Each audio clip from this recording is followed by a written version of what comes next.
Good morning and welcome to a new blog. আজকে সকালটা শুরু করেছি চিয়া সিড দিয়ে ঠিকই, তবে আজকে আমার ঘরের জানলার সামনে বসে বসে খাচ্ছিলাম কারণ জবা ফুল গাছটা দেখতে দারুণ লাগছিল।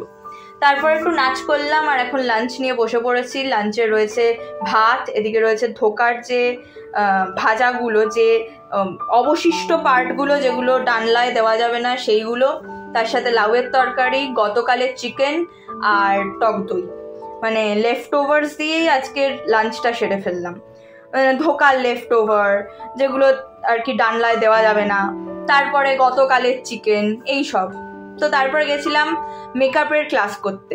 এমন নয় যে আমি প্রফেশনাল মেকআপ আর্টিস্ট হতে চাইছি, তবে যেহেতু আমি থিয়েটার করতে গিয়ে মেকআপ শিখেছিলাম এক সময়, তাই জন্য আমার ওই আর্ট ফর্মটার প্রতি খুব আগ্রহ রয়ে গেছে।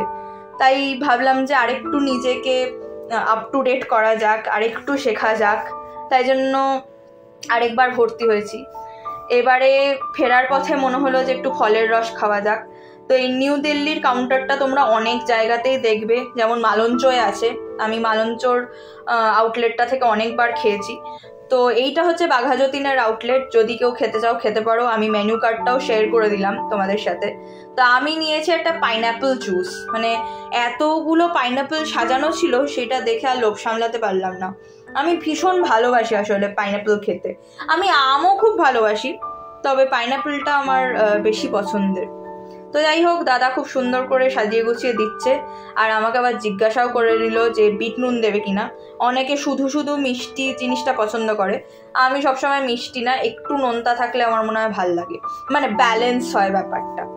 তো যাই হোক, চলো এখন ধরেছি বাড়ি ফেরার পথ।